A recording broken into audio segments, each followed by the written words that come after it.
going over this again. So we do have many different oscillators to work with the clock system, right?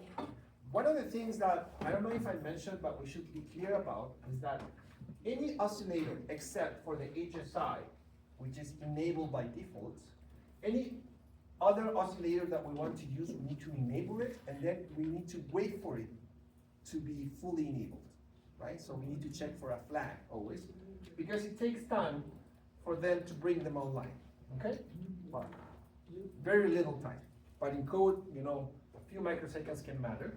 So if we don't do that, we might get stuck in the code when we're trying to initialize, especially when we're using the PLL. So for now, we're going to use just the HSI with the PLL. So the PLL can feed from the HSI or from the HSE. Later on, we're going to try to see if we can use HSE, which is external. Okay? Now, I don't know if I talked about this. The high-speed external, is it a crystal or not? Did I talk about that? I don't think so. Not that part for the Yeah. HSE. So maybe we should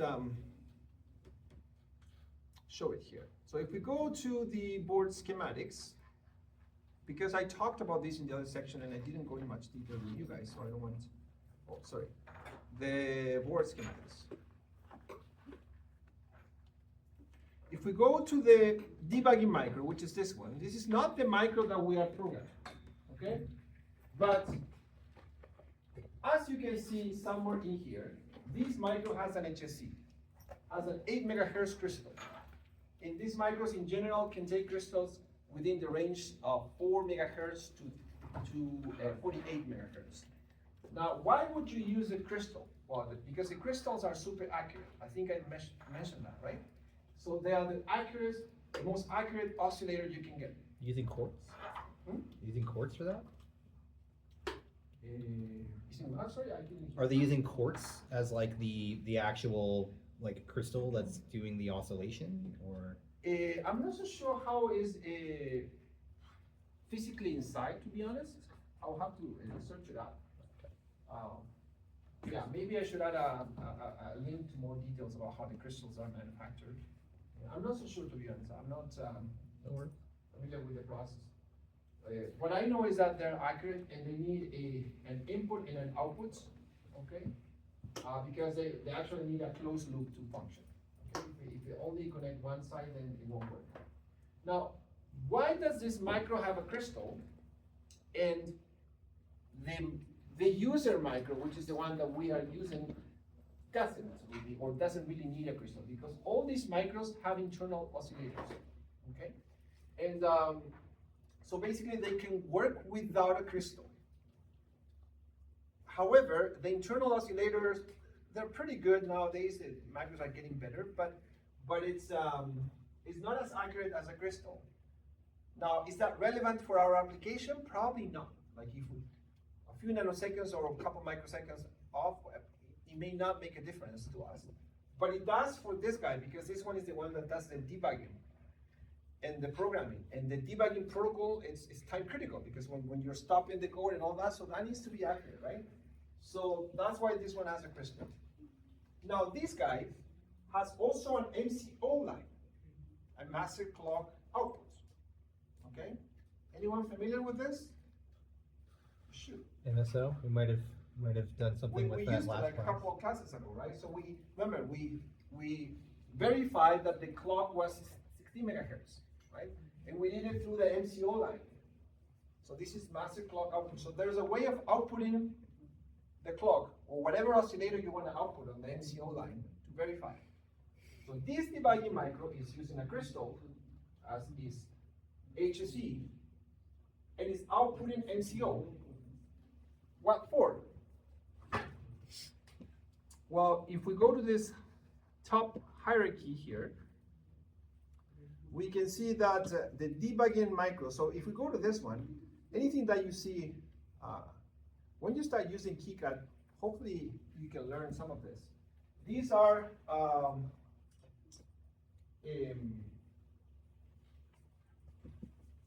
hierarchical labels. So this one means that in yellow like this means that it goes out of this sheet, because this design, it has multiple sheets, right? Probably when you learn, are you learning this already or not yet? When you learn this in 2150, you're probably going to work on a small design that's going to be just in one sheet, whereas this one is multi-sheet. So all these yellow labels like this means that they're going out of the sheet into another one. And the way to know where they are going to, I don't think you'll cover that anyways, but we'll discuss it in 2750 if you take it with me for sure. So out of this micro, this MCO line goes out and it comes, and see, it should be having this symbol because it's going out and then into this one. Right? And it goes into the microcontroller sheet. So let's go to the microcontroller sheet.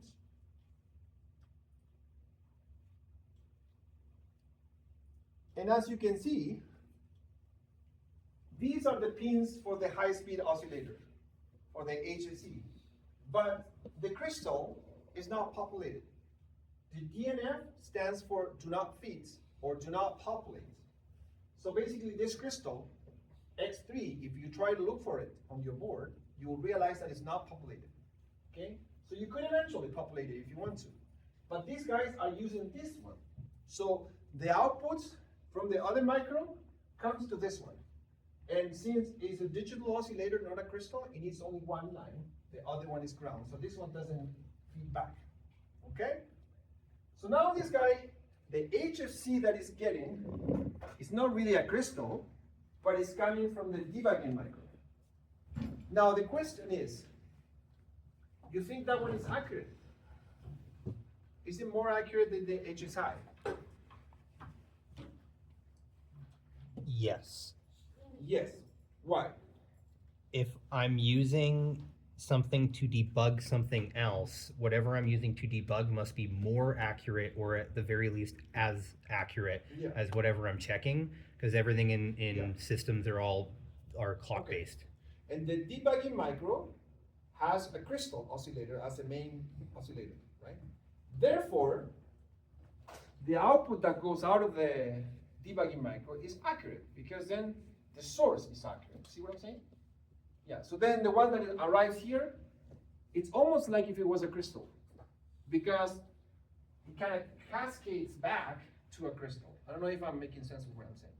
The debugging micro has a crystal as a source, therefore the output of its clock is very accurate. That output comes here, and then it's more accurate. I would expect it to be more accurate than the HSI. We can test that later if we have time. For now, it's not relevant. We're going to stick to the HSI.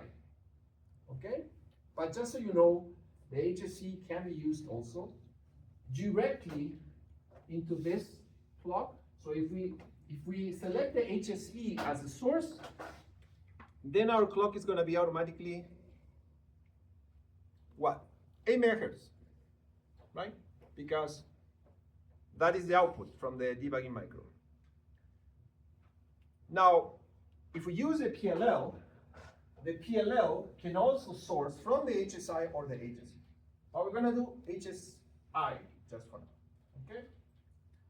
Now, these other two things here are factors for other clocks, one that you use for the USB and the other one for the peripherals. We're going to focus mainly in the one that divides by R that goes to the system clock, because that's the one that we're interested in. Okay? Therefore, in our notes here, and all these we discussed, but I'm pretty sure some of you are still confused. Because I kind of sensed that the day I was, oh, this is 12:50.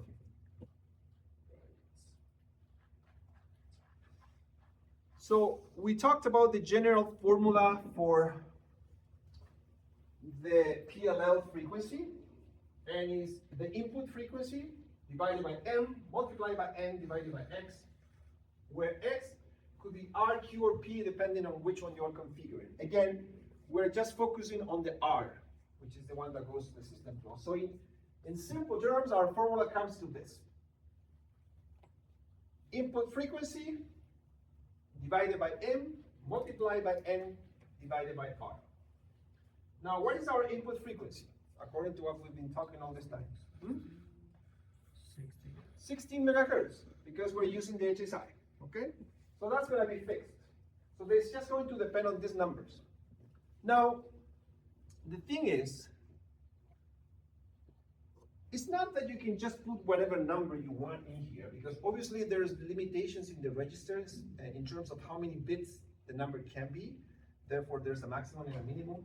But also, there are certain things for certain stages. Like, for example, for this calculation, for range 1, it has to be in this range. And for range 2, it cannot be more than this. So it becomes like really complicated to read the documentation and to really realize, can I put a 10 here? Can I put a 5 here? And start playing with the numbers like that by hand. Which is why I highly suggest you use this to come up with your numbers. So in this particular configuration, I'm already giving you the numbers for 40 megahertz. Right? Whereas the M would be a 1, the N would be a 10, and the R would be a 4. What if I change the R to a 5, then I end up getting 32. And I start playing with these numbers like that. And what you're going to do after this class is done, when you start playing with these numbers, you're going to fill out and complete this H file that I gave you here, the clock.h. I already have, just pretend I'm not showing you the 32 and 40 megahertz numbers, and do it yourself. Maybe you can come up with a different combination. For 20 megahertz, for 24, honestly, this is very easy. I did explain why some of them are -1, right? Do I need to go over that again? Yes. Okay, let's open the reference now.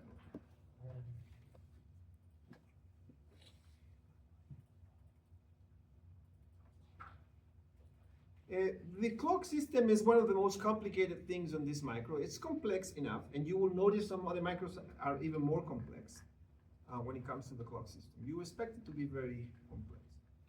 So in the configuration, is this where we said? Not in the configuration, it's in the PLL configuration. So if we go, for example, let's move this over, and let's take a look at the R. Why is the R subtracted 1? Well, let's take a look at the R. The R, the 0 is reserved, and it cannot be 1. Oh, I mean, sorry, it can be 1. But 1 means an R of 2.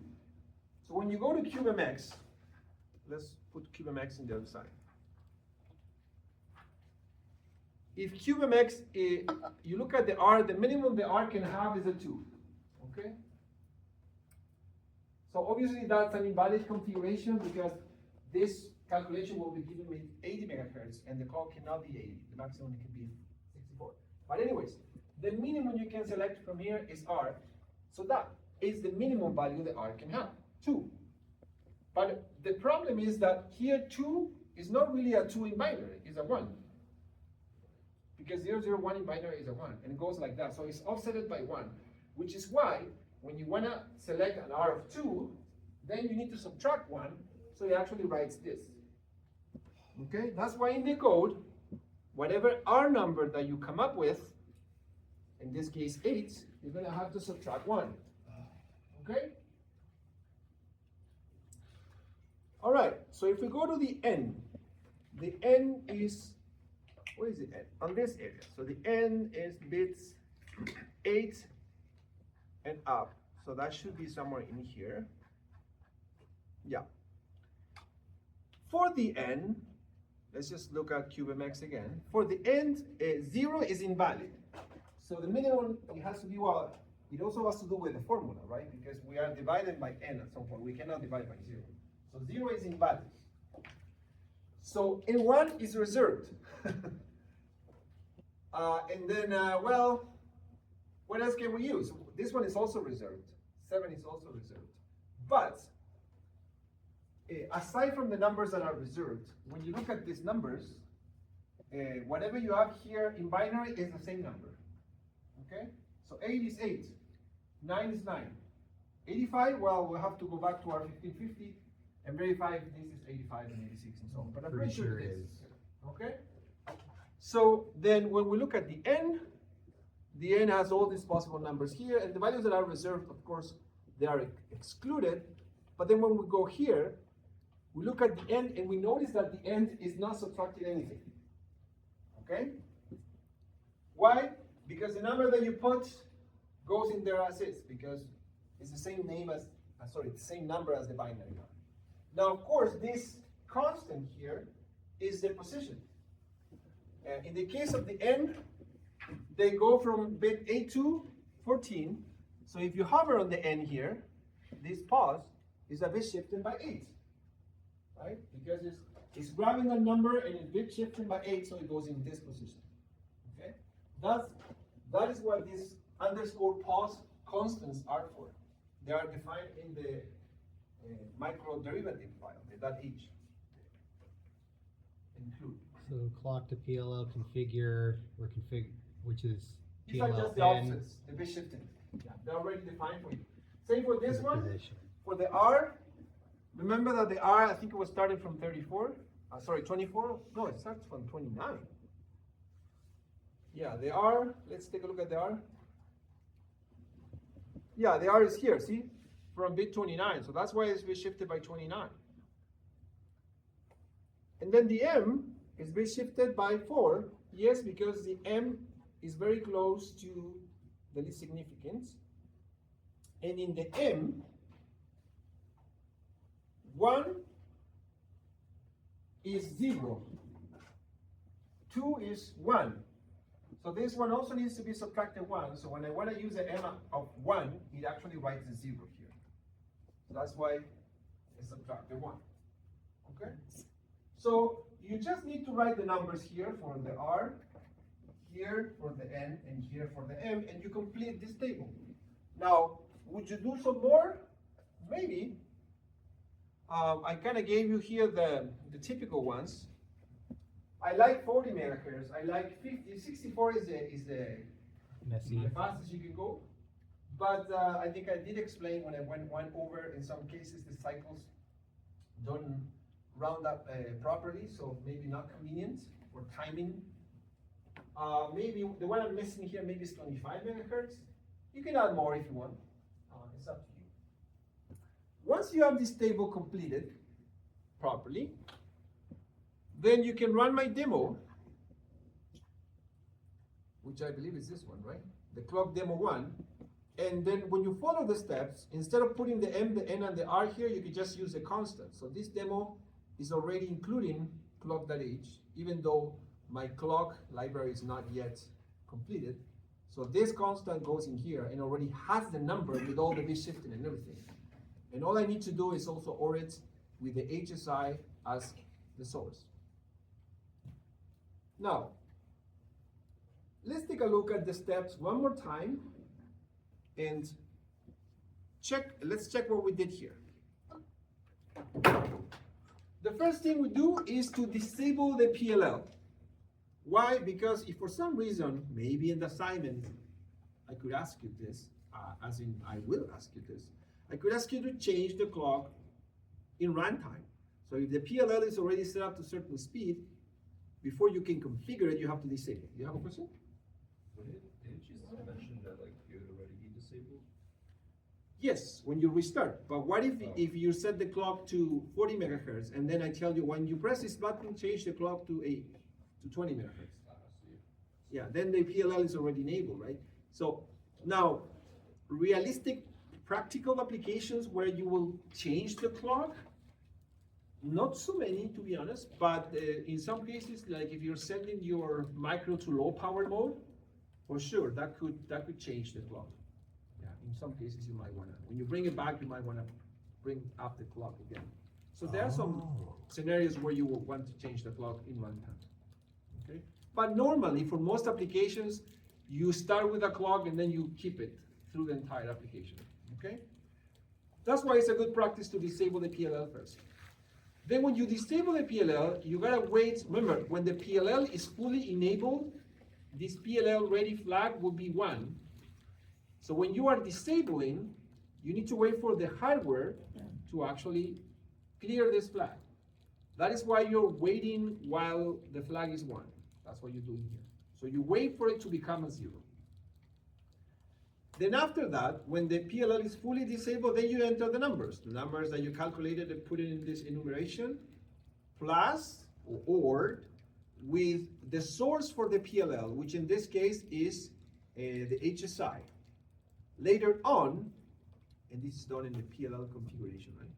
Later on, we may want to play with the source. The source is the 2 least significant bits, so let's go over that. We're going to use the HSI 16, right? That's why this number is 1 be shifted by 1, which is a 2. But later on, we're going to use the HSC, maybe, to test it, in which case we'll have to write a 3 there.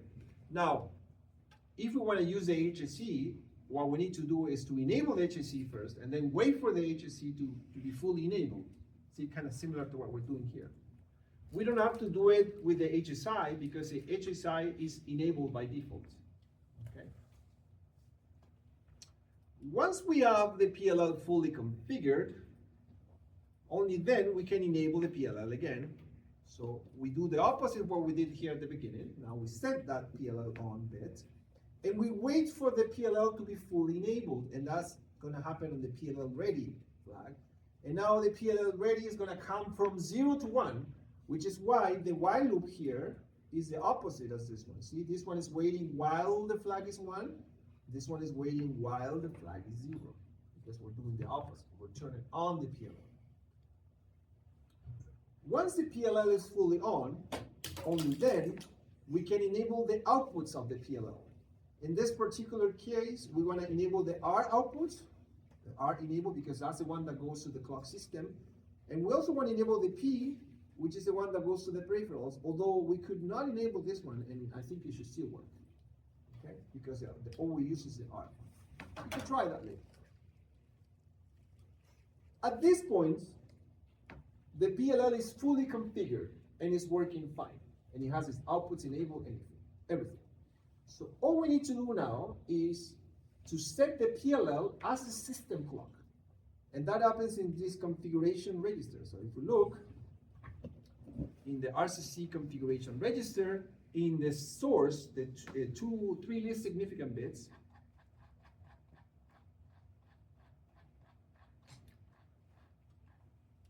see, 000 is the default, and by default is the HSI.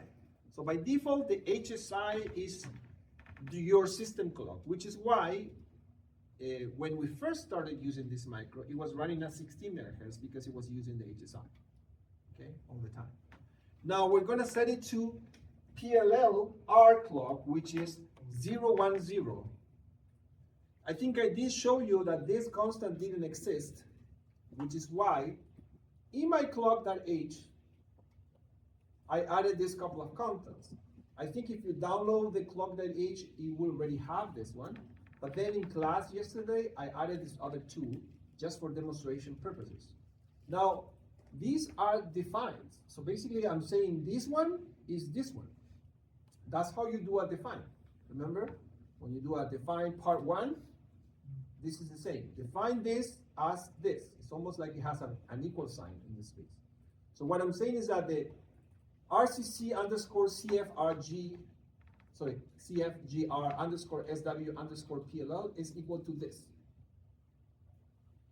Well, this guy is the SW bit underscore 1, which is the bit 0. So that means bit 1, bit 0, bit 1 is this guy. Okay? That is why this one here is doing that. Now, if for some reason I wanted to enable the LSI, then the LSI has a 1 on the bit 0 as well as on the bit 1, which is why I'm doing underscore 1 and underscore 0 connected with an OR. Yeah, because both masks will have 1s in different locations, and then when I do the OR, it becomes a 3 in binary. Following? Yeah, this goes back to the very beginning when we did bitwise operators. If we don't understand this, we're in a bit of trouble. But maybe I would accept that you are a bit confused with the underscore. What does it mean? Okay? Because that's actually, what comes after the underscore is the actual bit location. And if we wanted to use the HSE, this is for later, the HSE is here, so it has a 1 on the bit 0, that's why this guy is underscore 0. So I define these constants in case we want to use it for later. Now once we do this, we're going to verify that our clock is correct, okay? And how are we going to verify that? Well, with this demo, I already kind of gave you the configuration for that.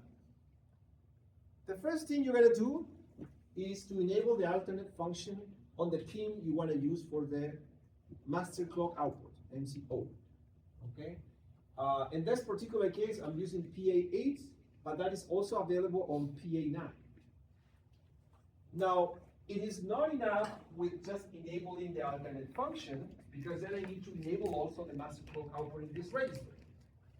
So let's go to the CFGR, and the MCO select, there's also an MCO2, so it looks like we can have two different signals, but we'll deal with that later, if we have time.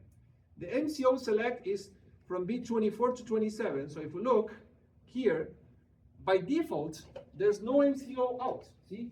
No clock, MCO output disabled, that is the default. That's why we don't see anything by default. So what we want to do, well, this mask will clear the settings in case something else is set up. And I want to set the bit 0, which is this one. So I'm going to enable the system clock as the MCO line.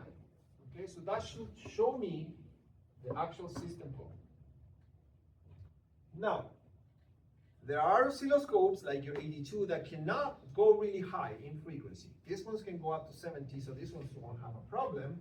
However, any other scope could have a problem, which is why we have another field in this register that is the prescaler, the MCO prescaler. And this one is for dividing the clock output.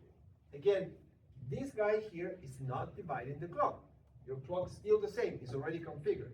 It's just dividing the output, making it slower so you can see it on an older scope, okay? And in this particular case, we are dividing by 4. Why? Because the MCO prescaler is right above here. And when we set the bit 1, 0, 1, we divide by 4.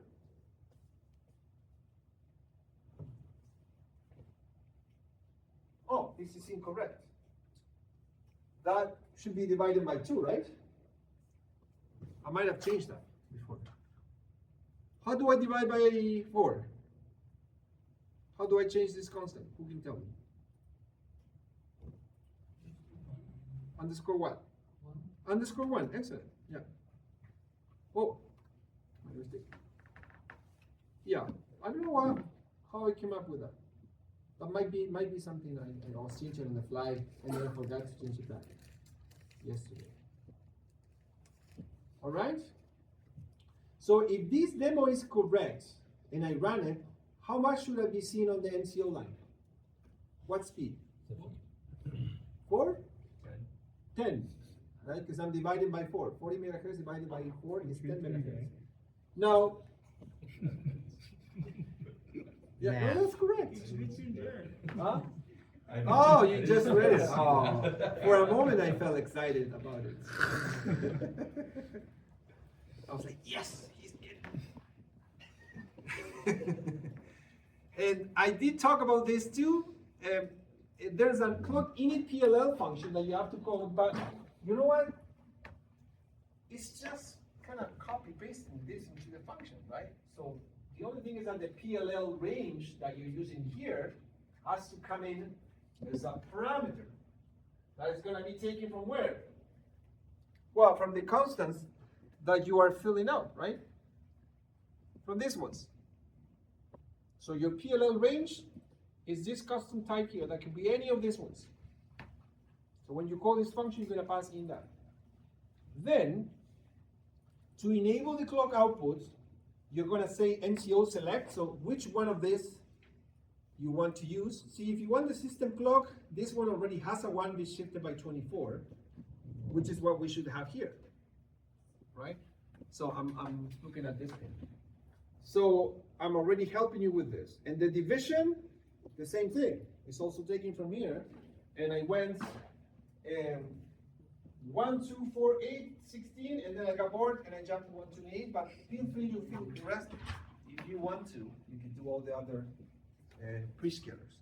So then you don't have to be hard-coding this. Then you're going to be calling, in fact, in my other demo, I'm just going to be calling these functions, assuming that you have yours coded, okay? So your task now is going to be to actually complete this list of constants or enumerations and test them with the scope. Test them, all of them. Granted, Okay? you've already completed your UART library from the previous class. Oh yeah, assuming that too. Okay. So yeah, maybe I shouldn't lecture on the second. We still have Friday, so on Friday I can go over the last portion of has to do with the pin setting. Now let's run this demo to see what happens.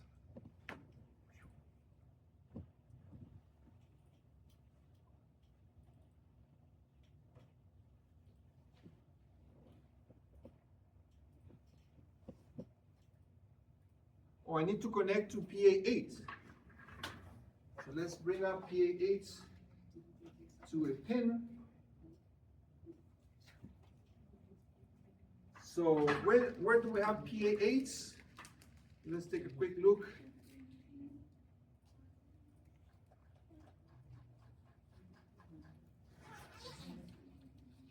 Oh, this I think is zoom out.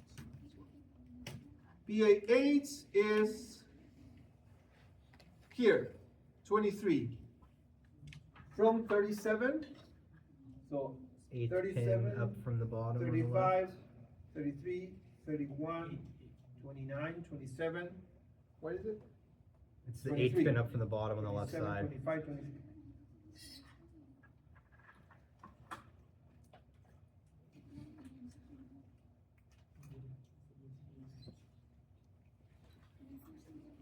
Okay, so let's bring up the camera. Oh, come on. Oh no, because this thing is.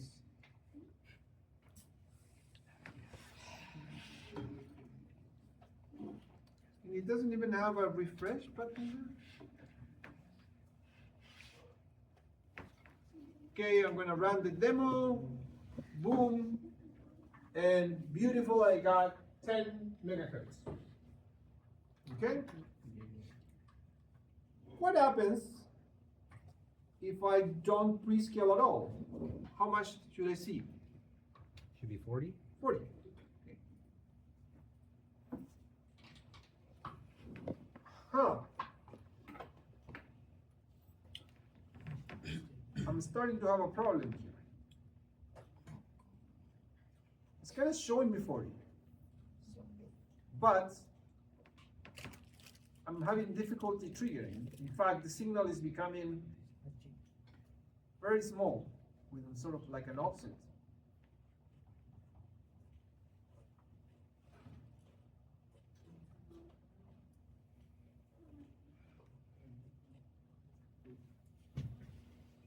Yeah. Why did I do this? It cannot detect it, but it's very hard to show it. Okay, maybe if I do that. There you go.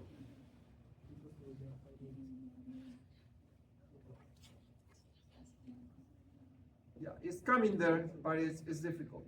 Is that due to the sample rate being lower, or is that just like a limitation of the measurement tool that you're currently using? It has to do with the scope. Okay, there we go. It has to do with the scope.